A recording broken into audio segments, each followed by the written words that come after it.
"I swear I can make you here," the barefoot girl whispered, her voice trembling like the fountain's ripples behind her.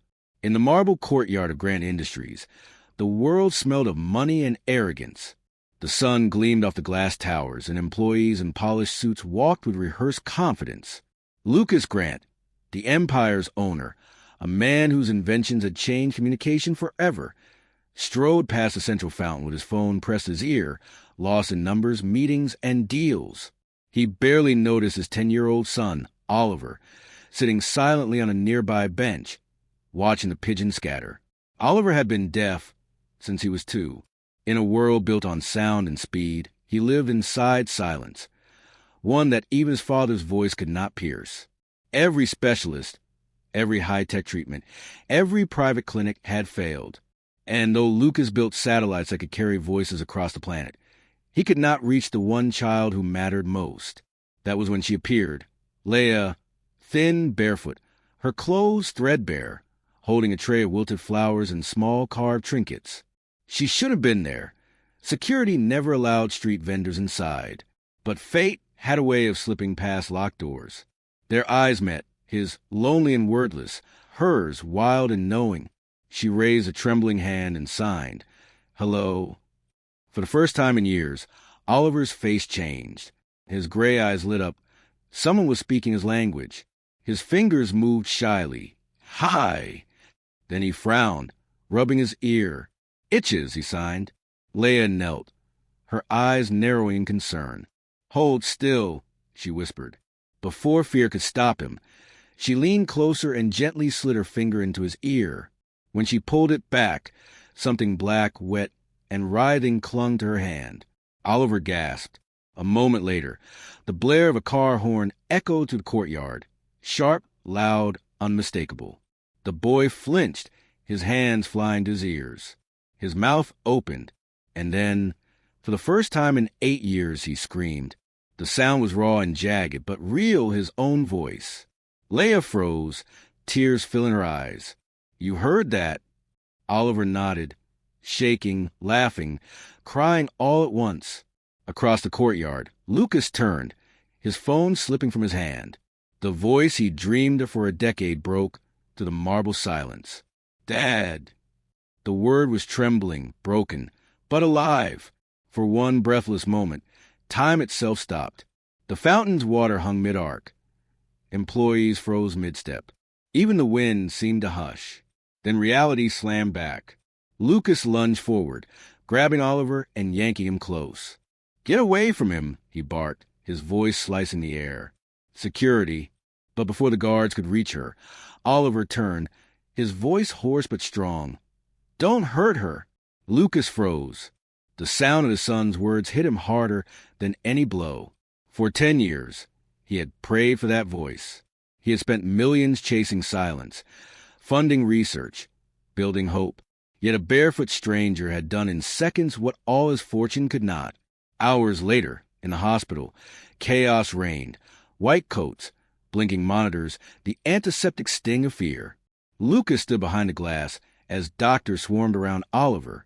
His hands shook, not from panic, but something deeper, guilt. The lead specialist entered, clipboard in hand, tone cool and professional. "Remarkable case, Mr. Grant. The obstruction appears to have been removed. Temporary recovery is possible." "Temporary?" Lucas snapped. "A girl off the street did what you couldn't in 8 years, and you call it temporary?" The doctor hesitated, adjusting his glasses. "We followed all standard protocols." "Protocols?" Lucas's voice cracked. "You took my money, promised miracles, and never once looked inside his ear." Beside him, Leia stepped forward. Her voice cut through the sterile air like a blade wrapped in mercy. "They didn't look because they didn't care. They saw your name, not your son." Lucas turned to her, fury in his eyes, but behind it, something else. Truth. The chief doctor sighed and slid a folder across the table. "You should see this." Lucas opened it. Inside were pages of reports. Diagnoses stamped irreversible, tests marked inconclusive. But one line made his blood run cold. "Maintain diagnosis to preserve long-term funding. Grant account approved." He read it twice, the words blurring through tears. They hadn't failed. They had profited. They had kept his son sick to keep the money flowing. "You monsters," Lucas whispered, his voice trembling. "You sold my son's silence." He tore the papers apart, the sound of ripping echoing through the sterile room like thunder. Leia said nothing. She simply stood there, her eyes fierce with compassion. And in that moment, Lucas Grant, the man whose inventions had connected millions, finally understood what true deafness was. Not the kind that came from broken ears, but from a heart that had forgotten how to listen. The corridor outside was too bright, too clean for the filth of what he'd discovered. The truth pulsed in his chest like a siren that wouldn't stop. He sat beside Oliver's bed, staring at his small hands tracing the rhythm of his father's pulse. The boy was awake now, eyes searching, alive in ways Lucas had never seen. "You're safe?" Lucas whispered, though his voice shook. "I promise I'll fix this." Oliver turned his head, lips trembling. His first words came haltingly, uneven, fragile as a new flame. "Not your fault." Lucas's throat closed.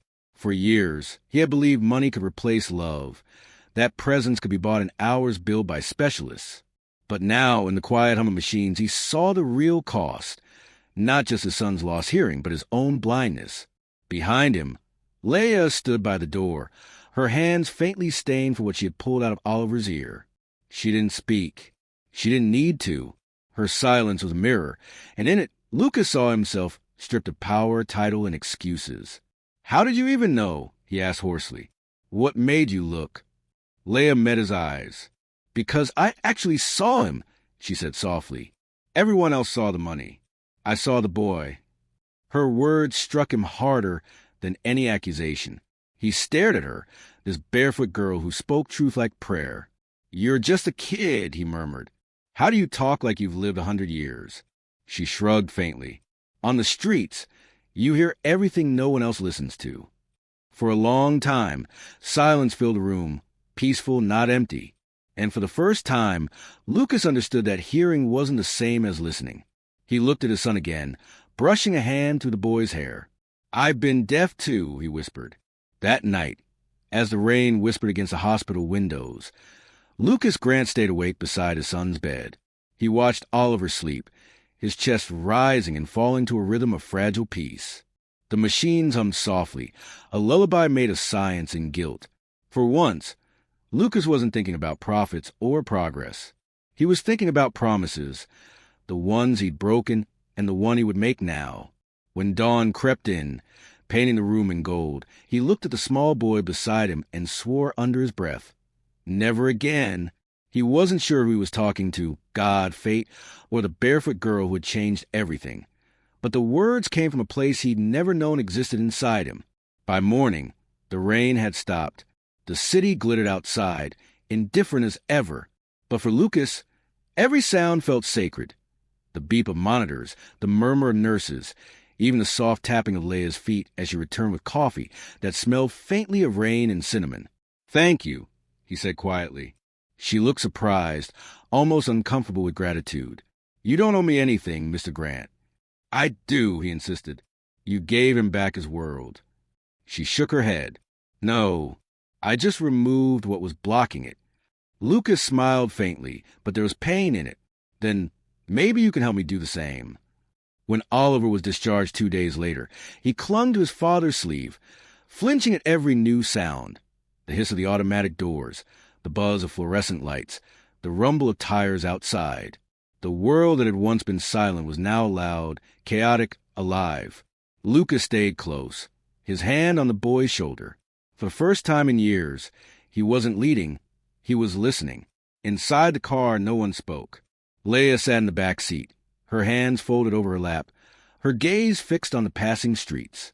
Lucas wanted to thank her, to express the storm of emotion inside him, but words felt too small, too fragile compared to what she had done.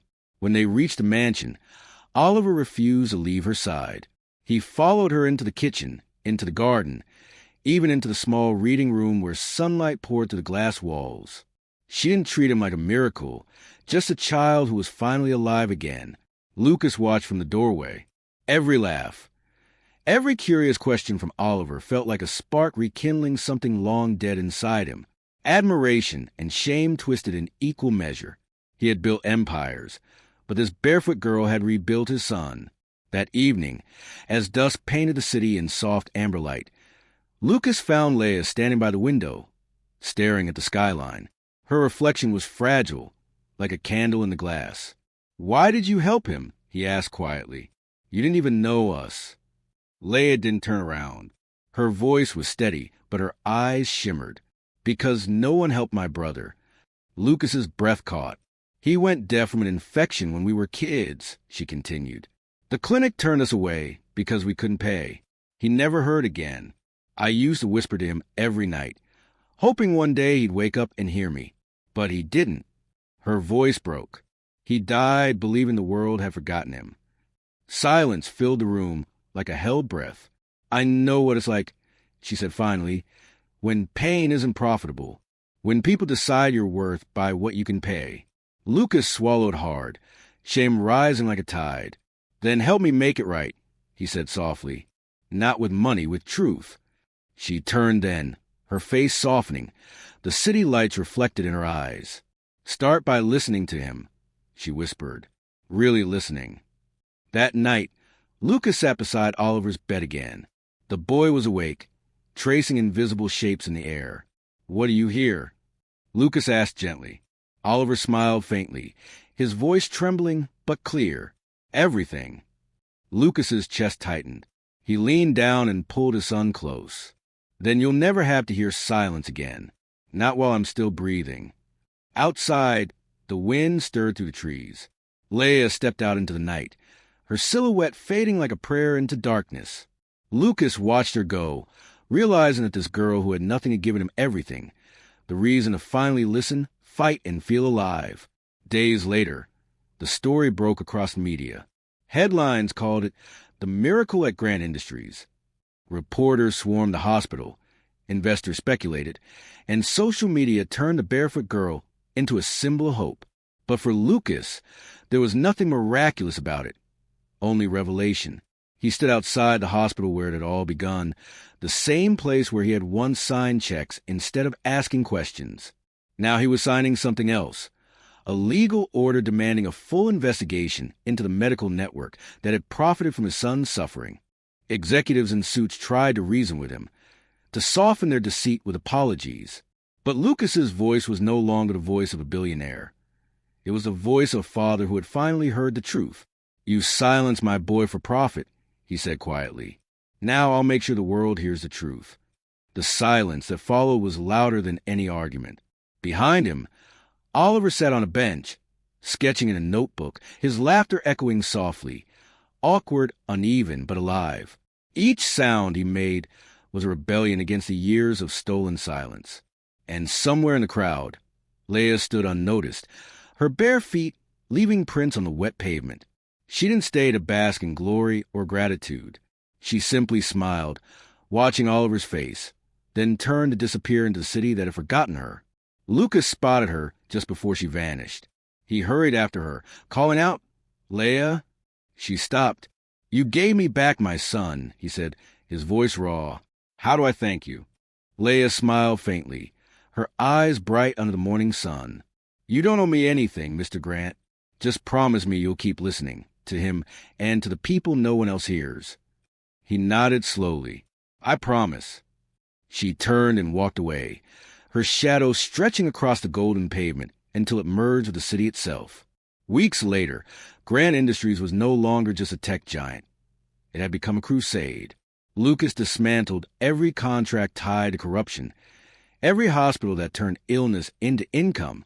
He poured his wealth into a new foundation, the Oliver Initiative, dedicated to helping children with hearing loss, regardless of background or cost. Every press conference began the same way, with Lucas silent for 10 seconds, a moment of remembrance for the years his son had been voiceless, a moment to remind the world what silence really costs. Sometimes, late at night, he would find Oliver asleep, curled up with the same sketch pad, a faint smile on his lips. The boy who once knew only shadows now dreamed in sound. And in those quiet hours, Lucas would whisper, Thank you, Leia. To the stars beyond the glass ceiling. Epilogue. The world forgot her name soon enough. News cycles moved on. But for Lucas and Oliver, the barefoot girl was more than a miracle. She was a mirror that showed them what it truly meant to be human. Wealth could build towers that touched the clouds, but compassion built bridges that reached the soul. Lucas Grant had spent his life mastering communication. Only now did he understand that real listening began not with the ears, but with the heart. Sometimes it takes a stranger with nothing to give us everything we've lost. So, what would you have done if you were Lucas? Would you forgive or would you fight? Maybe the answer isn't in what we say, but in how deeply we listen. Because in a world full of noise, the greatest miracle is hearing the truth.